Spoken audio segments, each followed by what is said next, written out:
Friends, agriculture, the first alphabet of the English language. We cannot give up on agriculture. India, whether we like it or not, is an agricultural society. 50% of our workforce is in agriculture. 70% of our population lives in rural India. But I am very sad to say that people who are in industry, especially people who are in IT, they say forget agriculture. Everybody should do IT. I don't know what they are going to eat tomorrow. Agriculture is going to be a very big potential it has in India, and we should not neglect it, and I am going to give you a lot of information on that. Today, we are working with 10,000 farmers. Our foundation iWatch is working with 10,000 farmers in Maharashtra. My farmers earn average 5 lakhs a year. They don't want to come to the city. Why should they? They earn 5 lakhs tax free, which is a lot of money in rural Maharashtra. And how have we achieved it? We have achieved it by education. We have achieved it by skill building. I must share with you this thought and this fact that China, although their land mass is 3 times bigger than India, their agricultural land is 80%. That means it is smaller than India. But their food grain production is 610 million tons, while we are struggling at 270 million tons. Why is that? Skill building. China has 3,50,000 skill centers in rural China, where they train the farmer how to grow a crop, how to harvest a crop, how to store a crop, how to market a crop, how to increase the productivity. They do all these courses teaching the farmer how to earn more money. What do we do in India? Nothing. We give them microfinance. And then what does the farmer do? Commit suicide. Naturally, he doesn't know what to do with the money. He can't read and write in many cases. He is not given any skills. You will be shocked to know that India has only 650 Kisan Kendras where they are supposed to teach the farmer farming. 650. China has got 3.5 lakh. We have 250 lakh panchayats, 6.5 lakh villages and 650 centers. It is a disgrace. Besides that, we have 578 rural self-employment training institutes where you are supposed to go and you are supposed to be trained that if you want to be self-employed, then you can get some sort of training there. But only 578 in a country with 1.3 billion people. So, even if you add the regional self-employed training institutes with the Kisan Kendras, we are just about scratching 1300 locations. I am not even talking of quality. 1300 locations and one side, and the other side 3.5 lakh centers. It is a disgrace. But there is a silver lining in everything. And so in agriculture, this group of farmers with whom we are working, we have informed the Ministry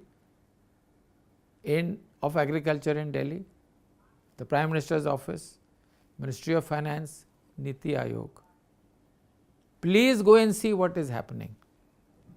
This group of 10,000 farmer families are doing exports of 150 crores a year today. They are doing local sale of 50 crores. So, they are doing about 200 crores. In the next 5 years, we are expanding this to 800 crores. We are going to take it to 400 crores exports and 400 crores domestic sale of vegetables and fruits. This is the only farm in India consortium where you can find out, when you look at the label of the fruit or vegetable, from which farm it was grown. It is connected to that farm, so that if anything goes wrong, we can take the matter up with that farmer concerned. Listen buddy, this has come from your farm, and these are very small farms. The average size of my farmers is 3 acres. In the next 5-6 years, the average size of my farmers will shrink to 2 acres.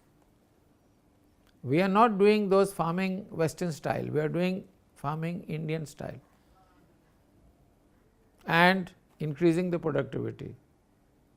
We have challenged the government of India. Go and have a look. And I am going to give you one example here only. Tomatoes. Tomatoes, where we were growing only 700 crates per acre, we are growing between 2000 to 4000, average 2,500-3,000 crates per acre. Same land, same farmer. What is the secret?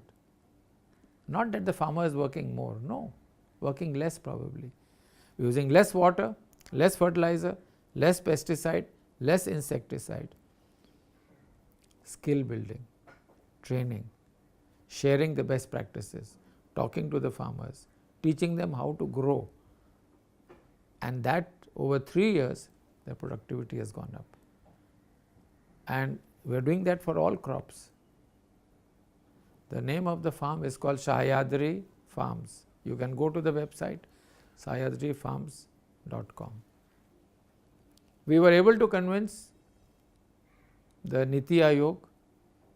The head of agriculture is headed by Professor Ramesh Chand.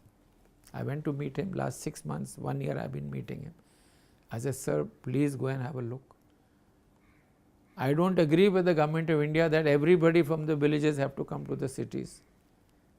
We have to do what Professor and I would say Dr. APJ Kalam, Abdul Kalam said, provide urban amenities in rural India. He had a program called Pura, provide urban amenities in rural India. So, what we are doing is, we are providing all these amenities, school, all this will come later, but first is education, training.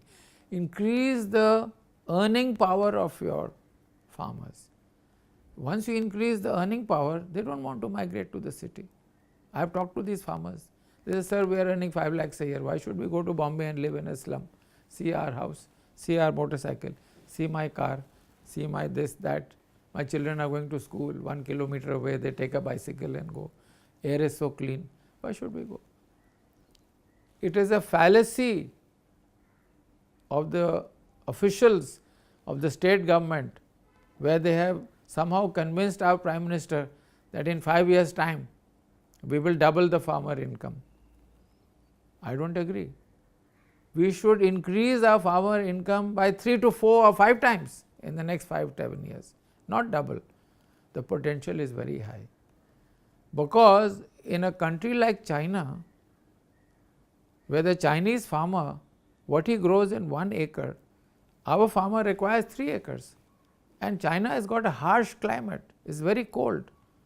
India has got a beautiful climate, so much sunshine, so much water, so much rain.